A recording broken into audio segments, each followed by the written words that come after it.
Okay, hi everybody. This is Nick tenBroek, and I'm here with the inimitable record producer. It's easy for me to say, Val Garay. And we're here today to talk about Linda Ronstadt. So let's just jump back to the beginning, Val, and tell me about what happened when Linda walked in the door. Okay. 1975? Yeah, 74, 75, somewhere in that zone.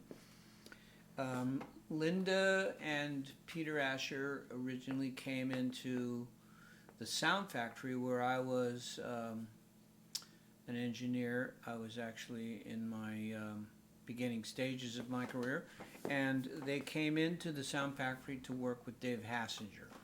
He was the attraction, and he was famous for having done all the Rolling Stones records in the 60s and Jefferson Airplane, Grateful Dead, all these big acts in the 60s, the Monkees. Well, let's back up for a minute. So, Rolling Stones, you mean those Rolling Stones records weren't recorded in England, in London? No, everybody thought they were, but they were not. All the big 60s hits, Satisfaction, Under My Thumb, 19th Nervous Breakdown, Get Off My Cloud, Going Home, all those songs were originally done at RCA Studios in Hollywood with Dave Hassinger as the engineer. Recorded and mixed there. In fact, Dave used to tell me stories about how he'd be in the studio mixing a song at like 6 in the morning, which was Satisfaction, and waking both Keith and Mick up and saying, this is a hit, and they're going, it's a B-side, and that's what it was intended to be. So, and that is the biggest hit single they ever had in their career. So he, then left RCA and became a producer, and he found a band in Hollywood called, what was the name of that band? I can't think of the name of the band now. Funny name, but they had a big hit called I Had Too Much to Dream last night. And the money that he made from that hit record, he bought the Sound Factory and started the Sound Factory. Now, the Sound Factory originally was called Moonglow RJ Recorders, where the Righteous Brothers did all their early recordings prior to them signing with Phil Spector, and then they went over to Gold Star. But all the early stuff, Little Abner, Loop-de-Loo, and all those kind of R&B songs they did in the beginning of their career were all done at Moonglow. So they came in to work with Dave Hassinger, and at the time he was about 55, I would say, and pretty much not interested in spending 14 hours a day in a studio anymore. So as they would come in and start doing stuff, he would slide me in and say, I'm going to go run a couple errands, I'll be right back, and he'd disappear for the rest of the day. And he kept doing that till finally Peter Asher called him up and said, listen, we're good with Val. We love him. We're going to stay there. You don't have to come back. And so that's how I got in. And the album that I got in on was the first really big hit record Linda had called Heart Like a Wheel, which had 2 #1 singles and a #1 album, You're No Good and When Will I Be Loved.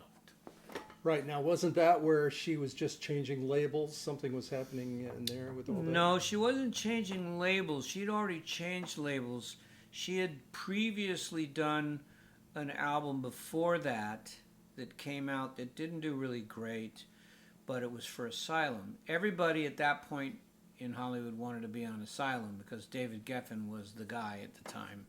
So the Eagles were on Asylum, Joni Mitchell was on Asylum, Jackson Browne was on Asylum. All the people that hung out together at that point in time were all on Asylum. So she had to be on Asylum. So the deal she made with Capitol was they could let her go to Asylum, but at any point they could come in and claim a record. One record. One record.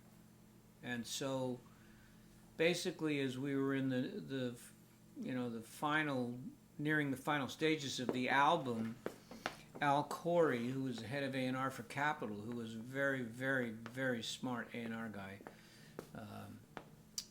in the music business for many years, he kind of got wind that something was happening with his record, so he called up Peter and said, I want to hear some of the album. he came over, and we played him Dark End of the Street and Faithless Love. Everything but the hits. Yeah, and so he went back to the Capitol and claimed the record immediately. Or something close to that. But, it's funny. People, they're smart when they smell a rat. Right. But, so that album, Heart Like a Wheel, was on Capitol Records. Right. Everything subsequent to that was on Asylum. Okay. Yeah, and really, how did the tunes come about for that record? Linda wasn't writing those tunes. Well, no, she didn't write anything. But the songs for Heart Like a Wheel, they'd already started the record with the people that had produced the album before that. So they already had some ideas about songs. She already had the McGarrigle Sisters song, Heart Like a Wheel, which was the title track of the album. She'd already had the J.D. Souther song, Faithless Love. We cut That'll Be the Day, which didn't end up on that record.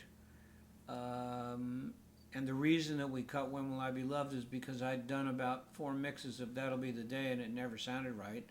So Peter decided that we'd shelve that and go in, and one day they cut When Will I Be Loved, which actually became a bigger hit than You're No Good, which went to number 1, which Al Corey actually called that. He said, You're No Good is a very elegant record and should be a huge hit, but he said When Will I Be Loved will be bigger, and we were all like, no way. Yeah. But it was bigger. Uh-huh. Don He was the guy Everly- that looked like Sonny Bono. Yeah, right? exactly. And Don Everly sent me a case of champagne when it hit number 1. Okay, all right. Because he wrote it. So Yeah. those kind of songs, she had a good sense of songs she liked.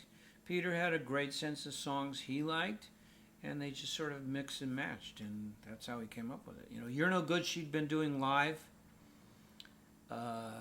and we cut that, I think, 3 or 4 times with different rhythm sections, and finally, the final time was just Andrew Gold playing drums, Kenny Edwards playing bass, and Keith Black playing electric guitar rhythm, kind of.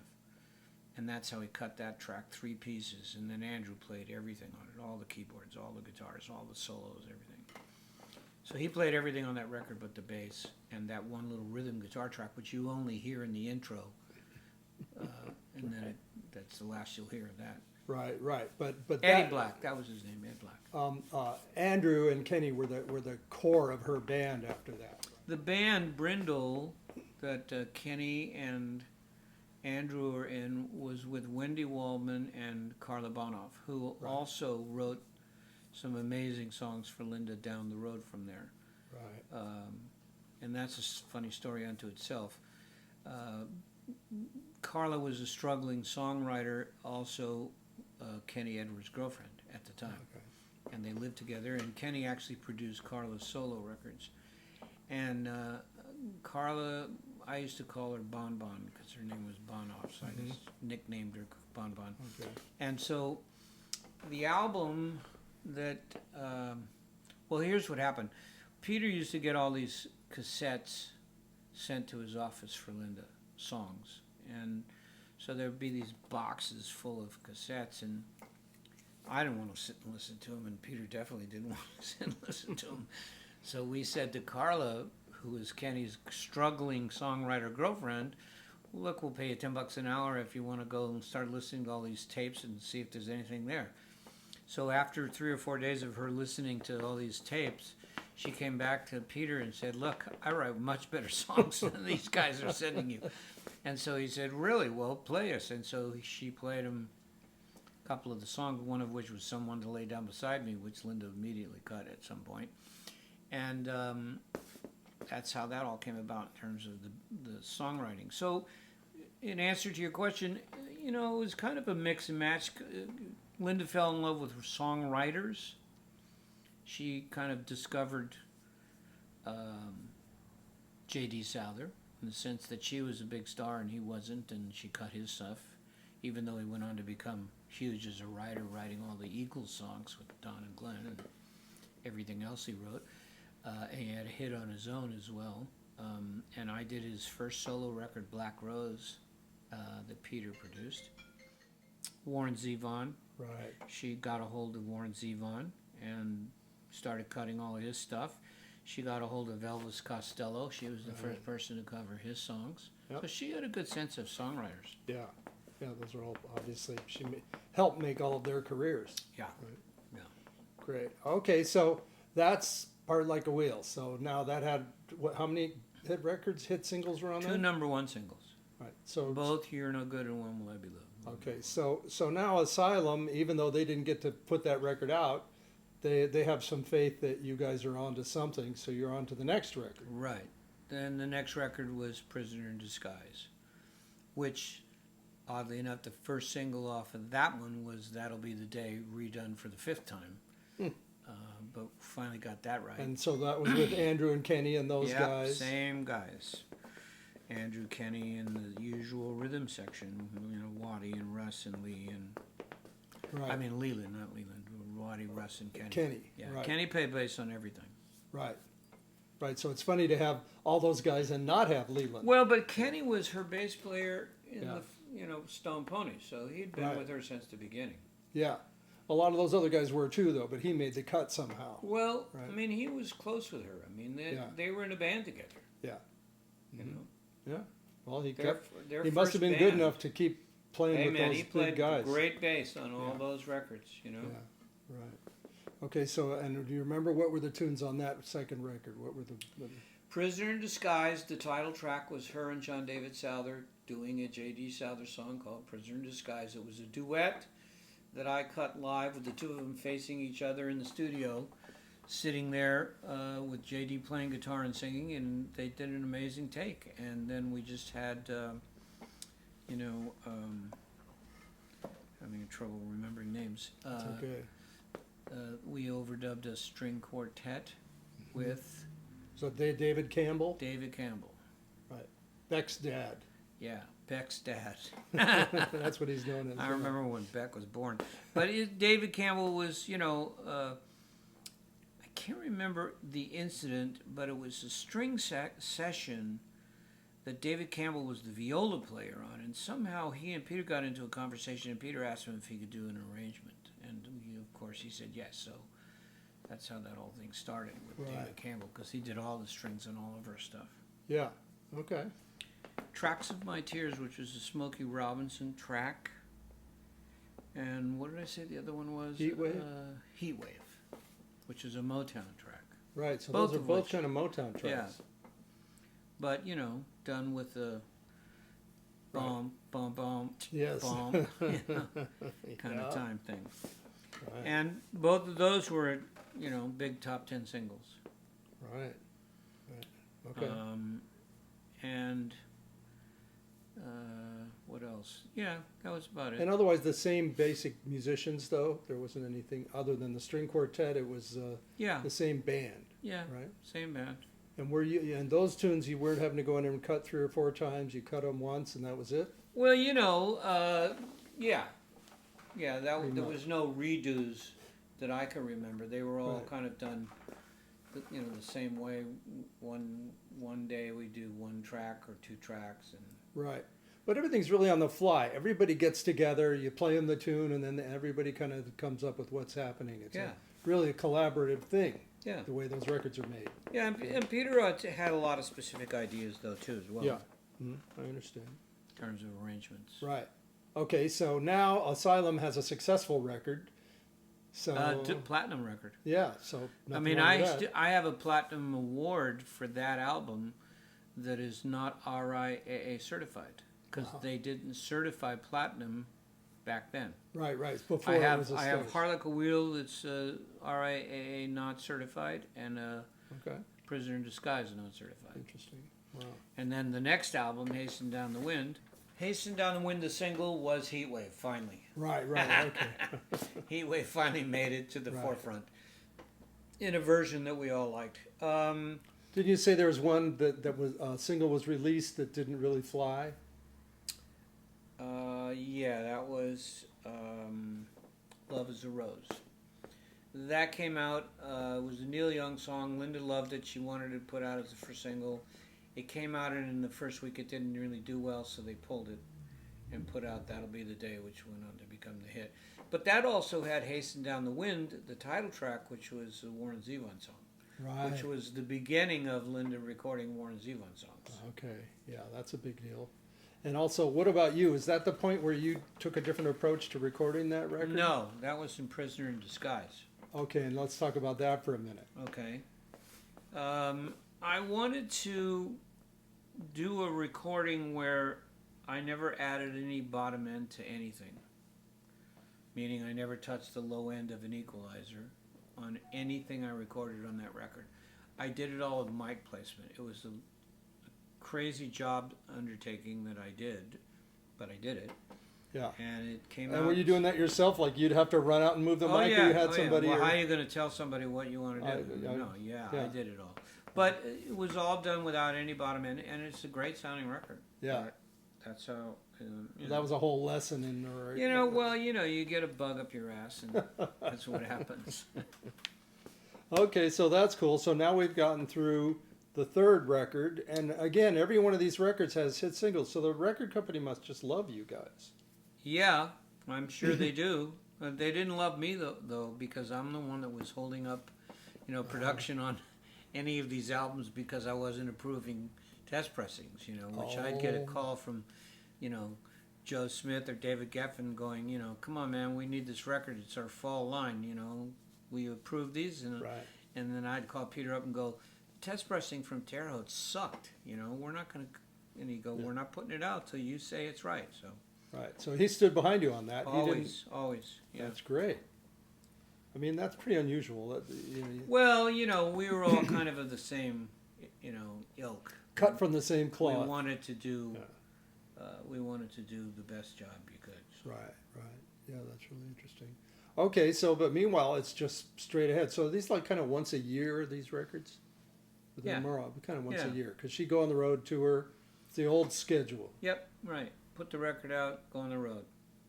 Right. Finish the tour, start all over again. Okay, so now we're on the fourth record. Simple Dreams. Right. So what's the story with that? Now you're back with the mic placement, or you decide to use EQ? No, I'm back with the equalizers. Simple Dreams was an interesting record too because she made some changes in the rhythm section. She brought in Don Grolnick, who is a famous East Coast keyboard guy. Yeah. And she brought in Rick Marotta, who was a famous East Coast drummer. Right. What prompted that? Why? I'm not sure. She heard him. She was just on the road. Just the urge to try something a little different, I guess, and see if it was better or not. But I mean, it's hard to change when you have all these #1 records, isn't it? Yeah, but that's part of the process of not getting stale. Mm-hmm. People that keep trying to do the same thing again and again, pretty soon it stops working. Right. She was never that way. She always wanted to move forward. Yeah. So, and it was a different feel in the studio with these guys because they were New York guys, and New York guys are not California guys. Yeah. And, funny things would get said and happen. Yeah. The singles off of that one were It's So Easy was the first one, I believe, and then Blue Bayou. Blue Bayou. Okay, so where did that come from? Who found that tune for her? That was a J.D. Souther idea. He was a big fan of Roy Orbison, and he, brought the single, I think it was a 45, he brought it in the studio to play it for her. And that's where the idea germinated from, I believe. I don't remember exactly because it was so long ago, but it was his idea. And, she sang it like she'd been singing it since she was 6 years old. It was crazy how good she could do that. And it was the biggest hit single of her career. Yeah. I actually have a gold single for Blue Bayou. I only have 5 gold singles. Okay. Which, only. Only 5. I mean, when you consider I have over 100 gold and platinum records, albums, 5 singles, that shows you how hard they were to come by. Mm-hmm. I have one that I produced, Betty Davis Eyes, but Blue Bayou, the Henley song, All She Wants to Do Is Dance. And I believe December '63, Oh What a Night, the Four Seasons one that I did. Okay. Yeah. The album did, you know, Right. platinum, the same old deal. Successful again. And the cover won a Grammy for art direction for John Kosh because it was a beautiful cover shot in the ladies' room of the Pantages Theater. Okay. Yeah. Amazing. Yeah. So Kosh, what else is Kosh known for? Well, probably the most famous he's known for is Abbey Road. Yeah, well, that's pretty He good. talked the Beatles into putting an album out without putting their name on it. Yeah, that's Which, amazing. you know, when you think about that one, Yeah. that's... How'd they get by that past the company? Well, because they could tell the company what they wanted to do at Yeah. that point in their career. Yeah. So Abbey Road was just called Abbey Road. There was no name Beatles on the cover. And it's the iconic shot. Yes, of course. And then the next big iconic one that he won a Grammy for was California, Hotel California. Right. So those are some of the biggest, Yeah. most iconic covers Well, ever. it's funny because Hotel California, the album concept back in the day, because I was friends with Glenn, was originally based on a funky hotel on Wilcox and Franklin called the Wilcox Hotel or something in Hollywood. And it was a dumpy hotel because it was supposed to have this seedy look. And if you remember the fold out, the inside of it is the lobby of that hotel. Right. The cover, however, they couldn't come up with something that looked good, so Kosh went and rented a crane across the street from the Beverly Hills Hotel at Sunset and shot the Beverly Hills Hotel, Amazing. which they were going to sue the record company and then decided not to because they didn't want the publicity. Right. Bad publicity. But the cover of Hotel California is the Beverly Hills Hotel. Wow, yeah, it's so amazing. And he won a Grammy for that one. Boy, so that was great that for Linda, that was kind of a score then to get Kosh to do her cover. He did every cover she did. Yeah. Okay. And to this day, of everything she's done. Okay. Art Very direction, interesting. John Kosh. Hard to beat that. Yeah. Right. Okay. So now we're up to, I think, record number 5. Do you happen to remember? Should I look? After Simple Dreams was Living in the USA. Yeah. Living in the USA. So what's the story with that record? You know, just another record in the progression of her career. You know, we kind of were coming to the end of that cycle because she was really ready to do something different. What were the singles on that? Yeah, the Chuck Berry song, Back in the USA. Oh. And what was the other one? Ooh Baby Baby. And Ooh Baby Okay, Baby. Smokey another Robinson. Smokey Robinson song. Yeah. Which that had an interesting story too because the background singers were live when we cut the track. And when we got done with the song, I did a rough mix of it for Peter. And then she didn't like her vocals. She thought she sang the whole thing sharp, so she went in and redid the vocal. And then she didn't like the background singer, so we weren't going to use them. And then when it came time to mix the record, I ended up using the original vocal, which I still had one track left of, because I used to print her vocals to 3 tracks at the same time, so if I had to fix For something. safety. And we put the backgrounds back in, which the backgrounds were, The original backgrounds. yeah. But what ended up being the mix for the song was the rough mix I did that night. Oh, okay. So. Amazing. Yeah, just as you never know what's going to happen. No, I mean, Betty Davis Eyes was a rough mix. Right. Yeah. And when you say rough mix, how long does that take in you to do one of those rough mixes? Half hour, Yeah. Amazing. maybe. Just end of the day, that's it? Yeah. You put it down so you up, can hear it. move a few faders around, boom. Yeah. Yeah. That's really, well, we'll talk more about your specifics of recording on another video. Yeah. Okay, so now we're through that one, and now we're up to Mad Love. Mad Love. Now that was different. Mad Love was the beginning of her wanting to change it up a little. And she went to Peter and said, I want to change it up. I want to switch team. I want to use different people for everything. I want to use different engineers. I want to use whatever. Because I want to get like a punk sound. And Because now we're in the 80s and punk was Now we're in happening. the 80s and punk was big, and she wanted to do something that went along those lines. And what's interesting is Peter was smart enough and had the wisdom to say to her, look, we can make any kind of record you want. You don't have to change people because everybody really is good at what they do.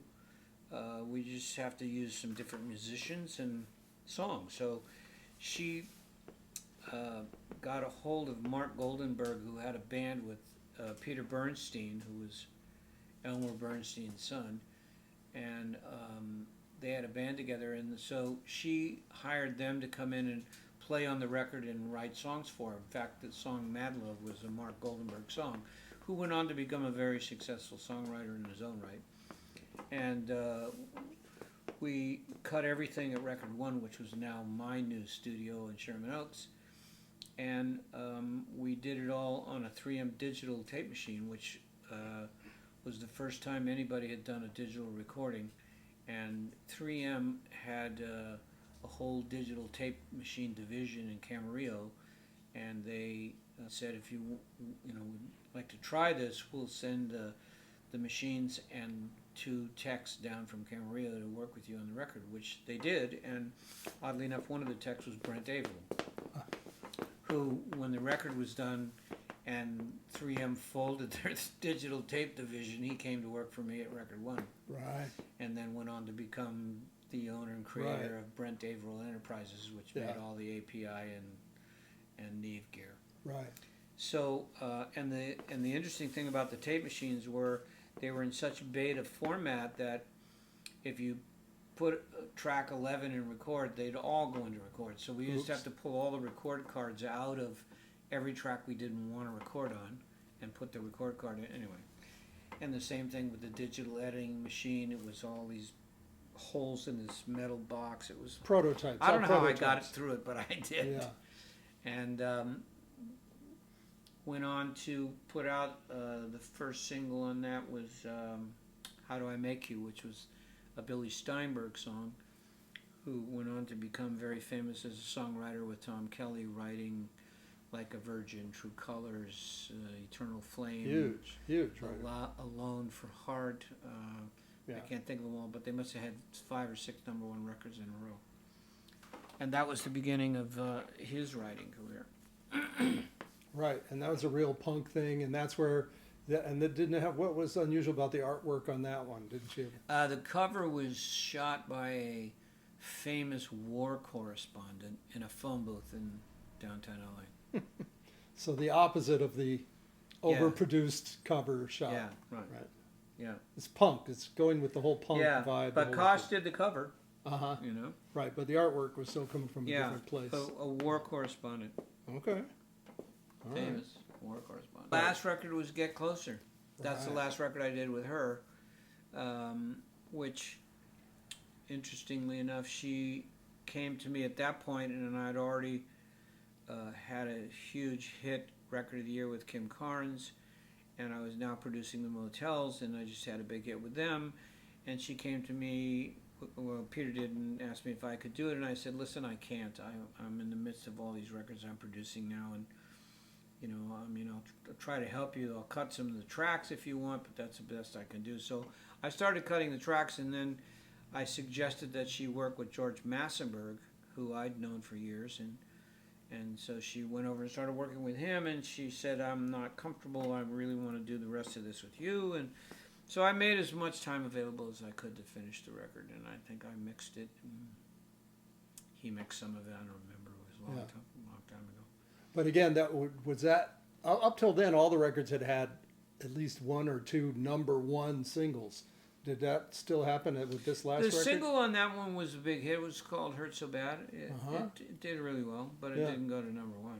Right, but it was still making an impact. Oh, yeah. But it was after that she changed direction completely, right? She After kinda that, had she her run. decided to do, I believe she started doing the Mexican records and then the Nelson Riddle records. Right. So the whole which thing were changed. hugely successful. No. All the but it Nelson wasn't- Riddle records were platinum, too. Yeah, but that was just, she just had an incredible career. Mm-hmm. But that was a completely different thing than what you guys were doing all for those however many years. Yeah.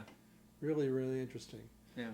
All right, well, that's great. Val Garay, thank you very much. Okay. We'll see you next time. All right.